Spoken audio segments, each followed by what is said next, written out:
Bismillahirrahmanirrahim. Bu günlerim Əhl-i Beyt Məktəbinin 7-ci imamı İmam Musa Kazım Əleyhisselamın şəhadət günüdür. Bu gün münasibətilə İmam-ı Zamanı və bütün möminlərə təsliyyət deyirik və Allah'tan arzumuz budur ki, İmam Musa Kazım Əleyhisselamın dünyada ziyarətindən, ahirətdə şəfaətindən bizləri binəsib eləməsin. İmam Musa Kazım Əleyhisselam mübarək adı Musa, ləqəbi isə Kazımdır. Atası İmam Cəfər Sadiq Əleyhisselam, anası Həmidə Xatun olubdur.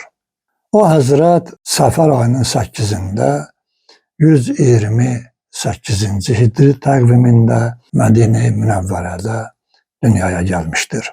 İmaməti 35 il olubdur.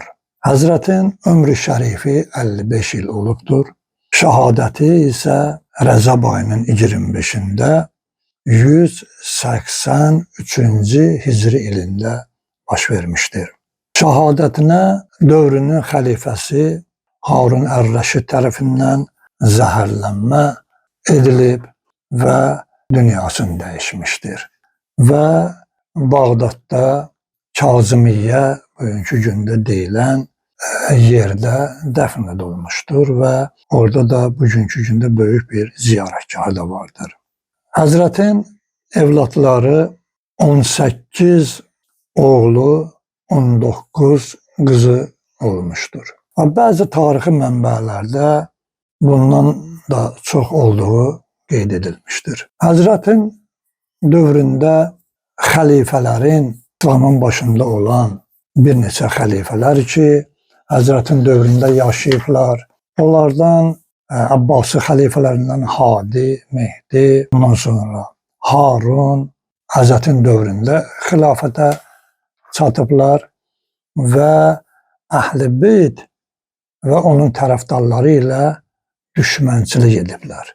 Odur ki, İmam Musa Kazım Əleyhisselamın dövrü çox çətin, məşəqqətli, təqiblər və həbslə nəticələnibdir. Təxminən Həzrətin həbsi 12 il, bəzən 14 ildə yazırlar tarixlərdə ki, Harunun zindanında saxlanılmışdır. İmam Musa Kazım Əleyhisselamın tutulması Harun tərəfindən belə olmuşdu ki, Həzrət Mədinə məscidində namaz qılarkən Harun Məkkəyə getdiyi vaxtı Mədinədən keçirdi və orada Həzrəti həbs elətdirib, elə Mədinə məscidində namaz qıldığı yerdə həbs elətdirib, qollarına, ayaqlarına zəncir vurduraraq onu Bəsrəyə, oradan da Bağdada göndərmişdir. Demək olar ki, Həzrətin bütün yaşayışı qeyd etdiyimiz kimi təqib və zülümlərin içərisində olmuşdur. Məzlumiyyətinin bir tərəfi bundan bilinir ki, Həzrətin 19 qızı olduğu halda onlardan heç biri həyat qurmamışdır. Niyə qurmamışdır? Həzrətin o il ki, yaşadığı dövrdə ətrafında olan insanlar Həzrətə olan təzyiqdən qorxub geri çəkilirdilər ki, heç biri Həzrətə onun qızları ilə evlənməyə cürət eləmirdilər. Bu özü bir məzlumiyyət idi ki, 19 qızın hamısı dünyadan subay köçübdür. Onlardan biri xanım Məsumədir ki, Qumda şəhadətə çatıbdır. Biri də ki, bizim Bakı şəhərində olan Bibi Heybət ziyarətgahı kimi adlanan ziyarətgahdır. O da dünyadan, belə deyək, ailəsi olmadan subay dünyasını dəyişib dünyadan köçmüşdür. Yəni, heç kəs cürət edib Həzrətlə qohumluq fikrinə düşmürdü. O qədər xəlifələr dövrünün Bəni Abbasi xəlifələri o qədər imamətə zülümlər edirdilər ki, heç biri imam tərəfə gələ bilmirdilər. İstəyirəm ki, fəqət Həzrətin Allah yanında olan İmam Rıza Əleyhisselamın hədislərin biri ilə dərəcəsiz ki, qeyd olunub, onu diqqət üzə çatdıram.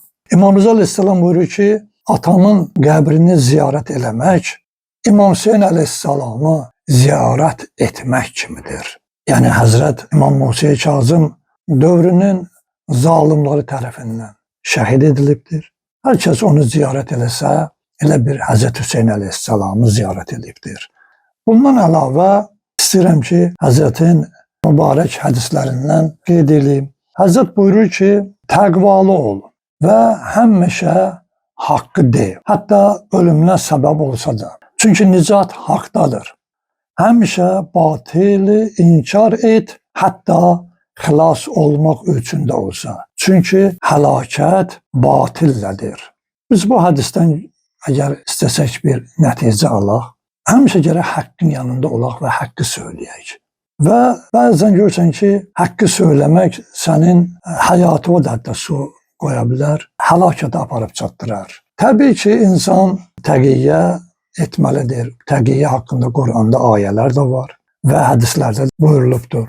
Və Həzrət Peyğəmbər İslam buyurur ki, təqiyyə mənim sünnətimdir. Həmçinin təqiyyə etməyən məndən deyil. Yəni insan həyatının ölüm anları əgər çatmayıbsa, əgər bir haqqı deməklə ölümə səbəb olmazsa, gərək haqqı söyləsin. Odur ki, həmişə haqqı deyib və haqqın yanında durmaq Əhl-i Beyt məktəbinin bir sütunu olan imamət məktəbinin şüarıdır.